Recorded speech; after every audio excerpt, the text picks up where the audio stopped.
Welcome to the SEC on Texas football. I'm Bobby Burton, joined by Gerry Hamilton here at the SEC celebration party. Before it gets started later today, I think Pitbull and all those guys will be on here. I don't know if I'm going to stay for Pitbull, but Greg Sankey, the SEC commissioner, will be here, as well as all the Texas coaches, including Steve Sarkisian, Rodney Terry, the new baseball coach, Jim Schlossnagle, expected to be here, as well as dignitaries like Kevin Eltife, chairman of the Board of Regents, and Jay Hartzell. Gerry, we got a lot to talk about today and this morning as we look at the celebration. We've taken some photos and put them up on ontexasfootball.com. Make sure you check out the Welcome to the SEC thread. So if you're unable to get out here and see what all is going on today on the 40 acres, make sure you check out that thread, and you'll be able to see a bunch of different things going on. A lot of tents to make up. They've got water out here in case you get a little too hot. Gerry, let's start. What do you think of the situation here? I think it's going to be an unbelievable atmosphere with the backdrop of the tower. Walking in, it's all SEC all the time. Down a little bit from where we are is where Paul Feinbaum and the TV crews will be broadcasting from on SEC Network, I believe. But it's done unbelievable. It's really cool to see. What was that called, Bobby? The little clock. Oh, the clock of the SEC teams. Clock of the SEC teams with Texas and Oklahoma on it. Really cool. Yeah, absolutely. And it's if you're familiar with the campus at all, this is on the south lawn as we're facing the UT Towers. The UT Towers overlooking us here. This is where I graduated from the University of Texas back in the day.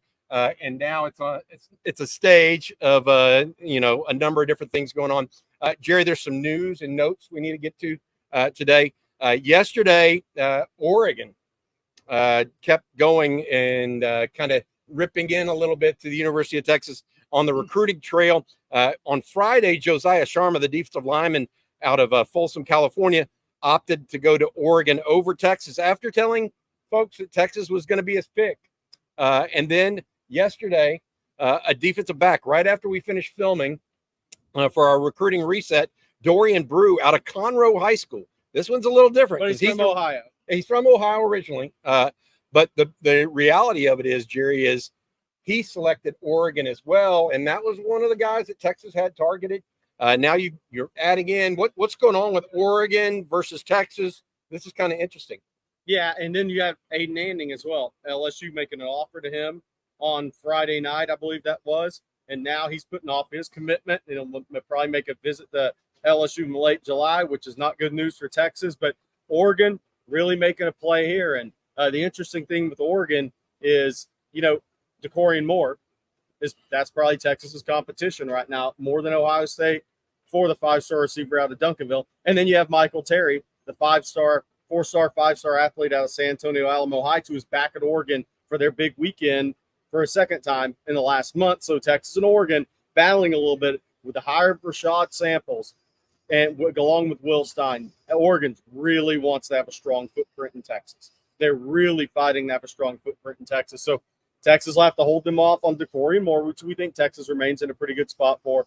Michael Terry, total wild card recruitment. But a little bit of maybe a rivalry starting to get going, Bobby, there between Texas and Oregon on some kids, because Oregon will be recruiting that West Coast the same as Texas is. So they're going to be in on a lot of the same kids there and in the state of Texas. It's interesting. You mentioned Will Stein. He is a former GA at the University of Texas, went to work for Jeff Traylor down at UTSA, was the offensive coordinator for UTSA before taking the same role for Dan Lanning at Oregon. And then Rashad Samples, his dad is the Duncanville head coach, Reggie Samples.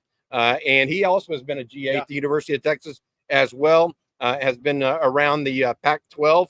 Now he's going to the Big Ten with Oregon. It'll be interesting because he's also the running backs coach. He's not the receivers coach. So we'll see how that plays as it relates to Texas and DeCorian Moore, state's number one prospect. That could be big sledding. Michael Terry, though, is interesting. It's a guy that we don't know exactly what position he's being recruited as. Oregon's talked to him even about running back. Right? Yeah. But they just got Jordan Davidson. Yeah. So that talk's probably getting squashed a little bit in the Terry circle. So getting Jordan Davidson probably tells the Terry, okay, we're an athlete anywhere we go. Nebraska's saying wide receiver. All right. I'm Bobby Burton here with Gerry Hamilton. We're talking a little Longhorn sports It is SEC Celebration Day on the University of Texas campus right now. Everybody's getting ready here. Jerry and I came in a little early to take some bird's eye view of everything and what's going on and how everything's getting set up. Jerry, the other thing that's going on the 40 acres, Texas A&M this morning, apparently ready to name Michael Early, their new baseball coach. He's only been coaching baseball, college baseball, for 8 years. It'll be his first job. He was on Jim Schlossnagel's staff at the university at Texas A&M. Early already has his page up on the University of Texas website as an assistant coach. He's now moving back to A&M. However, some news here. We believe Nolan Cain, as well as Max Viner, the pitching coach, are going to stay with Jim Schlossnagel, or expected to stay with Jim Schlossnagel. Cain already on the road recruiting.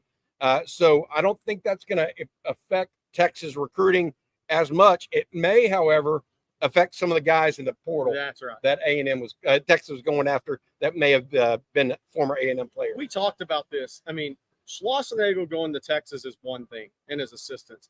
But if 3 or 4 of those best players at A&M that hit the portal ended up at Texas, that might hurt even more, because the fans of a school, they really identify with a player even more than a coach. And the jerseys being bought aren't Schlossnagel.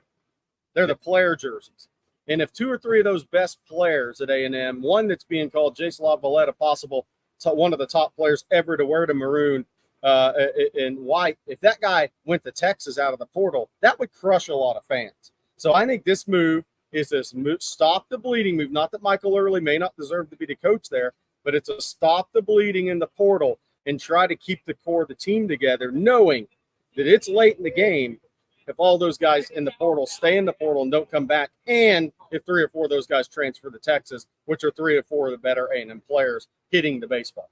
I think it's interesting because we're sitting here looking at it, Jerry, and from our viewpoint, A&M went out and tried to hire 2 or 3 other guys. Mm-hmm. Clearly at Virginia. Yeah. They went out, and I think our Blake Monroe is reporting right now that A&M tried to hire at least a couple other guys and did not get any takers. And Trev Alberts, the A&M athletic director, pushed for Early to elevate the assistant coach into a head coaching role. I think that, this may be sink or swim for Trev Alberts in Aggie land, because I'll tell you one thing, A&M does not they don't like the big money guys. Probably wanted a big name. Yes. And Michael Early's not the big name they were maybe looking for to take over for Jim Schlossnagel, who just led them to 2 College World Series out of the last 3 years. So A&M in a unique situation right now as it relates to that. Also, this is also interesting. Not only is Albert's got a new coach in baseball, he's got a new coach in football in Mike Elko. So I think the spotlight is going to be on the athletic director at Texas A&M. No, I 100% agree. And it starts with the Notre Dame game at A&M right out of the gates. This baseball hire, I think the fans will like it because they think it'll keep the players there. But long term, are they all in agreement with it? We'll see. We saw a little bit of that in Texas basketball. A different circumstance last year, but a little bit of that. So how does that go over with the fan base? Immediately, I think it'll help if the players come back to Texas A&M that are in the portal. Now, if those guys still leave, then it's not going to be looked upon favorably. And then you have Notre Dame coming to town for Mike Elko's first game. That's a huge game. I don't know if you can hear it in the background right now, but the UT Carilion bells are ringing right now. A very familiar sound if you're ever been on campus at the University of Texas and been around and had those bells ringing. I think I remember those from long ago. Jerry, other news and notes that we want to go over.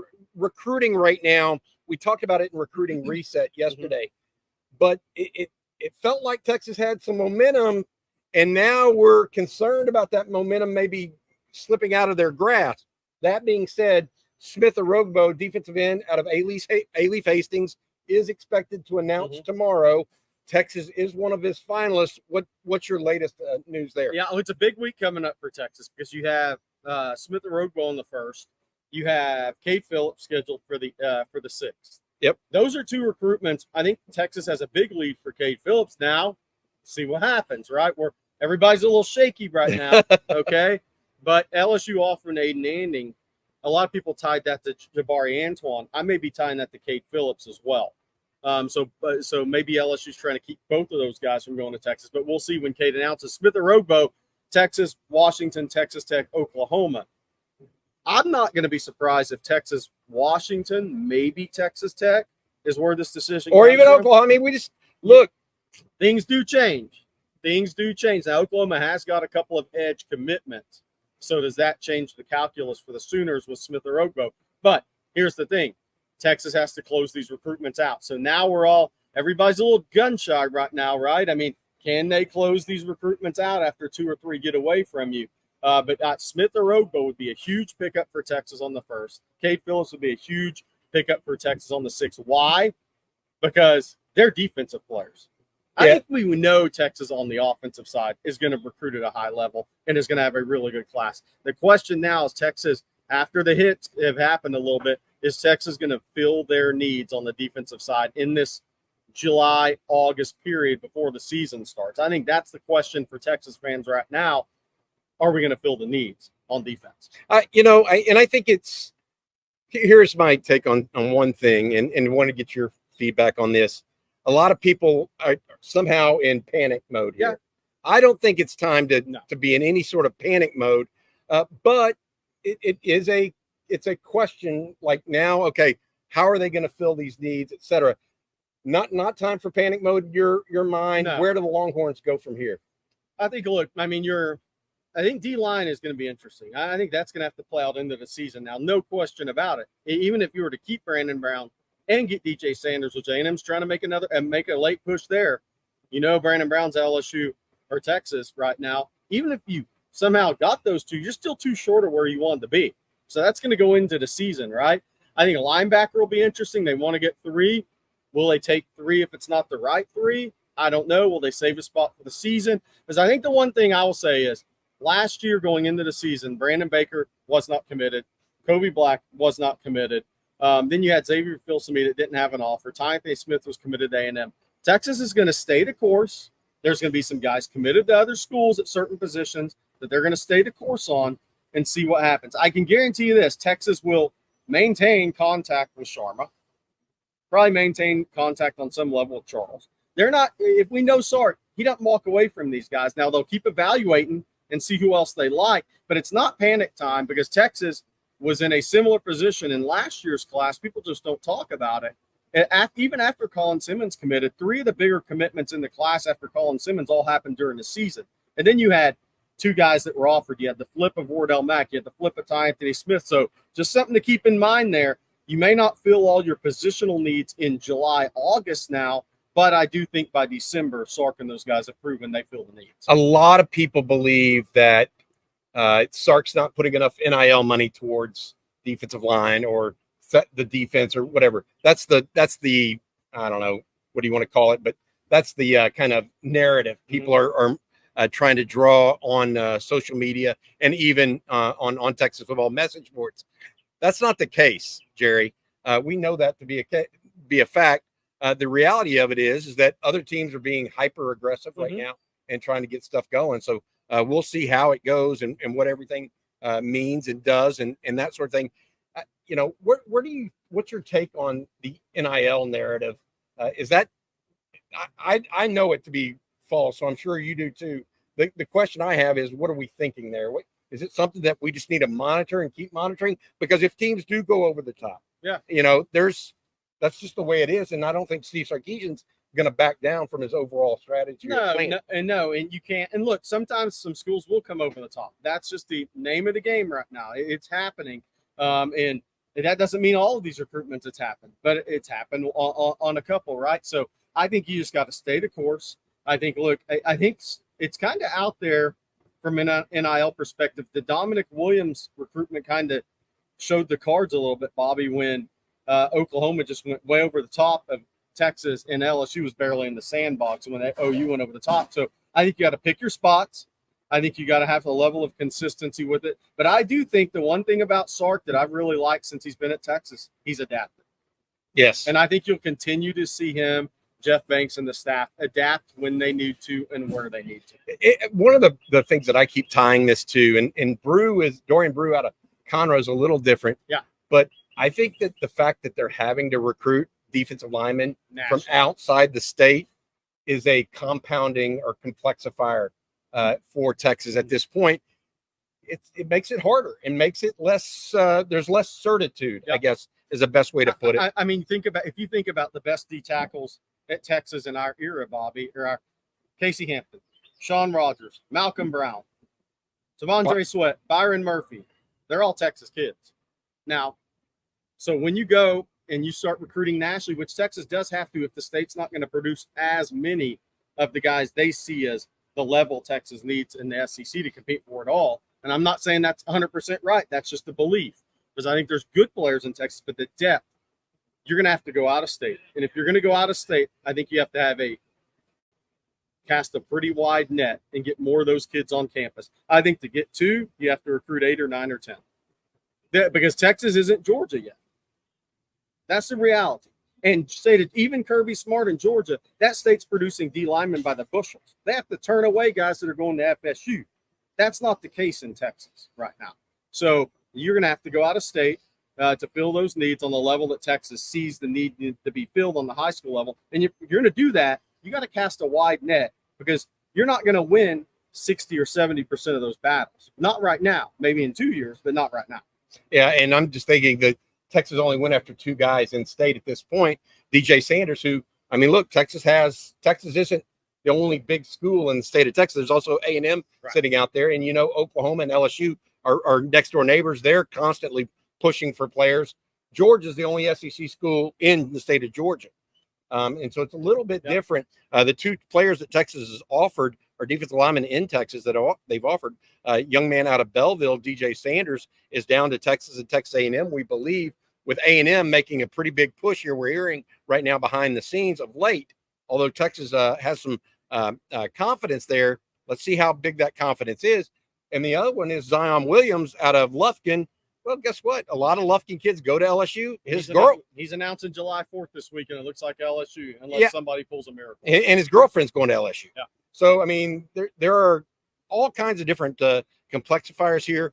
I think that also you add in the fact that Bo Davis left for LSU at the end of last season. And, those are the things that we worry about and think about overall as it relates to the University of Texas and defensive line recruiting. All right, Jerry, any final thoughts here? We're looking around, people stewing a little bit.